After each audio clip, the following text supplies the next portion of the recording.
মুসলমান বন্ধুরা আমার, এই সাহাবী নবীজির হাতে হাত রেখে মুসলমান হওয়ার পর নবীজিকে ডেকে বলেন, ইয়া রাসূলুল্লাহ, ইয়া হাবিবাল্লাহ, আমি 3 দিন পর্যন্ত শিকল দ্বারা আবদ্ধ ছিলাম। আপনার উত্তম চরিত্র দেখে, আপনার উত্তম আখলাক দেখে আমি পাগল হয়ে গেছি।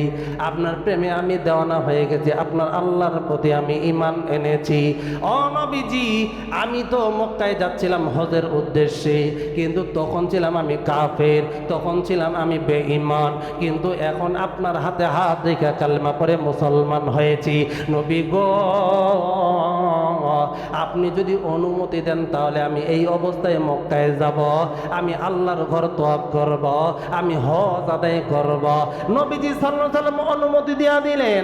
আমার বন্ধুরি, এই সাহাবী নবীজির কাছ থেকে অনুমতি নিয়া মক্কায় যখন তিনি প্রবেশ করেছেন, বাইতুল্লাহ যখন তওয়াফ করেন, বাইতুল্লাহর চৌরাস্তার, বাইতুল্লাহর উঁচু জায়গায় দাঁড়াইয়া তিনি ডাক দিয়ে বলেন, আমি আজকে তওয়াফ করতে এসেছি, কিন্তু বেঈমান অবস্থায় নয়, কাফের অবস্থায় নয়। আমি নবীজির হাতে হাত রাখা কালেমা পড়ে মুসলমান হইয়া বাইতুল্লাহ তওয়াফ করার জন্য এসেছি। আল্লাহু আকবার। মুসলমান বন্ধুরা খেয়াল করে শুনবেন, কাফের মুশরিকরা যখন এই এলান পাইলেন, ডাক দিয়ে বলে, ভিন দেশের মানুষ হইয়া আমরা যারা এখানে কাফের রয়েছি, অন্য ধর্মের মানুষ রয়েছি, তোমার সাহস অনেক বেড়ে গিয়েছে, প্রকাশ্যে তুমি ইমানি শক্তি প্রকাশ করেছ, কালেমার আওয়াজ উঁচু করেছ, তোমাকে আমরা আর ছেড়ে দিব না। সমস্ত কাফেররা ওই সাহাবীকে প্রহার করা শুরু করল। কেউ মাথার মধ্যে আঘাত করে, কেউ পিঠের মধ্যে আঘাত করে, আঘাত খাইয়া সাহাবী জমিনের মধ্যে পড়ে গেছে। তিনি সেখানে ছটফট করতেছেন, রক্ত রক্ত ঝরে ঝরে পড়তেছে। আব্বাস রাদিয়াল্লাহু তাআলা আনহু ডাক দেয়া বলে, ও আবু জেহেল, উতবা, শাইবা, তোমরা জানোনি তোমরা কাকে আঘাত করতেছো? তিনি সাধারণ কোনো মানুষ নয়, তিনি ইয়ামামার হইল একজন বড় ব্যবসায়ী। তার অনুমতি ছাড়া কোনো আটা, কোনো জব, কোনো গম তোমাদের মক্কায় আসে না।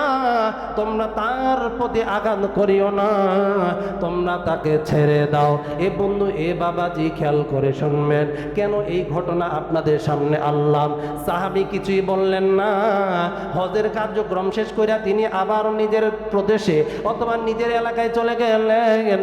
গিয়া তিনি সমস্ত ব্যবসায়ীদেরকে বলেছেন, আজকে থেকে আর কোনো গম, আর কোনো জব, আর কোনো আটা মক্কায় যেন না যায়। এখন এই দিকে মক্কার অবস্থা খারাপ, আটাও আসে না, গমও আসে না, জবও আসে না, আবার আল্লাহর কুদরতি খেলা, বৃষ্টিও পড়ে না। এই মহামারী শুরু হয়ে গেল।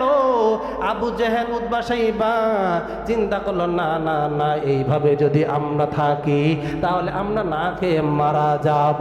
এইবার আবু জেহেল, উতবা, শাইবা আবু সুফিয়ানকে নিযুক্ত করলেন, তার সঙ্গে আরো তারা নবীজির সামনে আইসা ডেকে বলেন, নবী গো, আপনার সাহাবীকে আমরা প্রহার করার কারণে তিনি গম, আটা, জব আনা বন্ধ করে দিয়েছে।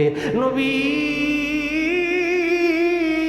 যদিও আমরা মুসলমান হই নাই, আমরা মুসলমান হই নাই, কাফের অবস্থায় রয়েছি, কিন্তু আমরা একই গোত্রের মানুষ, আমরা একই বংশের মানুষ। এ বন্ধু, এ বাবাজি, দেখুন আমাদের নবী কেমন নবী।